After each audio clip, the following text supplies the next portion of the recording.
Terima kasih Bu Meriam. Selamat pagi Bu Regina, Bapak-bapak, Ibu-ibu yang terkasih.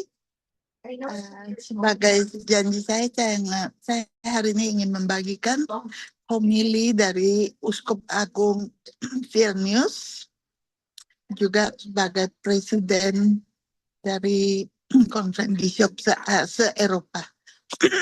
Namanya Uskup Agung Gintaras Grusas. Pada tanggal 7 Juni di World Apostolic Congress on Mercy, WACOM, yang ke-6 di Vilnius. Jadi ini adalah misa pembukaan homilinya untuk semua yang hadir dan juga untuk kita semua pencinta kerahiman ilahi. Jadi homilinya pas jatuh di hari raya Corpus Christi, tubuh Kristus. Ini tulisannya, saya bacakan ya. Para peserta Kongres Apostolik Dunia ke-6 tentang kerahiman ilahi. Saudara-saudari terkasih dalam Kristus, hari ini di jantung kota Vilnius, Kongres Apostolik Dunia ke-6 kerahiman ilahi dimulai. Bukan suatu kebetulan bahwa Kongres ini dibuka pada hari raya tubuh dan darah Kristus yang Maha Kudus. Ekaristi adalah pusat dari kerahiman Allah. Dalam Ekaristi, Kristus tidak hanya berbicara tentang kasih. Ia memberikan dirinya sendiri. Ia memberi makan, menyembuhkan, dan mengubah umatnya. Hari ini bukanlah sebuah gagasan simbol atau tradisi keagamaan kuno yang akan melewati jalan-jalan Vilnius. Dari Lukas bab 22 ayat 19. Ini diambil. Hari ini Kristus yang hidup sendiri akan berjalan melalui kota ini. Kristus yang sama yang pada perjamuan terakhir berkata, "Inilah tubuhku yang diberikan untukmu." Lukas bab 22 ayat 19. Kristus yang sama yang memikul salibnya di jalan-jalan Yerusalem. Kristus yang sama yang setelah kebangkitannya menunjukkan luka-lukanya kepada para rasul dari Yohanes bab 20 ayat 24 sampai 29. Kristus yang sama yang menyatakan dirinya di kota ini kepada Santa Faustina sebagai Tuhan yang Maha Pengasih. Dalam bacaan pertama hari ini, Musa mengingatkan Israel tentang perjalanan mereka melalui padang gurun. Umat Allah mengalami kelaparan, kehausan, dan kerentanan agar mereka dapat belajar bahwa manusia tidak hidup hanya dari roti saja, tetapi dari setiap firman yang keluar dari mulut Allah. Dari kitab Ulangan bab 8 ayat 3. Zaman kita sendiri sedang mengalami semacam padang gurun. Kita memiliki teknologi yang luar biasa, informasi yang luas, dan kekuatan yang belum pernah terjadi sebelumnya. Namun kita juga menghadapi kesepian, kecemasan, dan kelaparan rohani yang mendalam. Dalam ensikliknya Magnificat Humanitas, Paus Leo XIV menulis, Allah yang hidup turun ke dalam sejarah kita untuk membebaskan kita dari segala bentuk perbudakan. Ia memikul kelemahan kita dan mengubahnya menjadi landasan bagi keselamatan. Magnificat Humanitas nomor 232. Inilah makna dari kerahiman ilahi. Allah tidak menghindari luka-luka kita. Ia masuk ke dalamnya. Luka-luka Kristus menjadi sumber kehidupan. Oleh karena itu, Ekaristi adalah sakramen kerahiman. Bukan karena diterima oleh orang-orang yang sempurna, tetapi karena di dalamnya Kristus memberi makan dan mengubah orang-orang yang lemah, lelah, berdosa, dan pencari kebenaran. Santa Faustina mencatat kata-kata Yesus ini dalam buku hariannya nomor 1182. Semakin sengsara kondisi jiwa seseorang, semakin besar haknya atas belas kasihanku. Ekaristi lahir pada malam pengkhianatan. Santo Paulus mengingatkan kita pada malam ketika ia dikhianati. 1 Korintus bab 11 ayat 23. Justru pada saat itulah Kristus memberikan dirinya sebagai roti kehidupan. Hari ini Santo Paulus juga mengatakan kepada kita, karena hanya ada satu roti, kita yang banyak ini adalah satu tubuh. Dari 1 Korintus bab 10 ayat 17. Ekaristi tidak memberi makan individu-individu yang terisolasi. Ekaristi menciptakan gereja.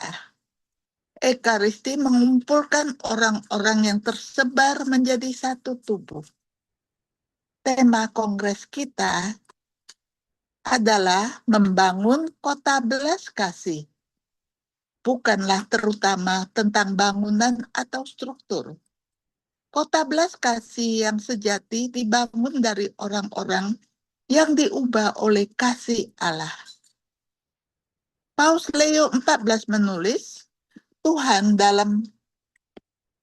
memberikan dirinya dalam Ekaristi dan mengumpulkan gereja bersama-sama sehingga persembahannya menjadi prinsip persatuan dan sumber kehidupan baru.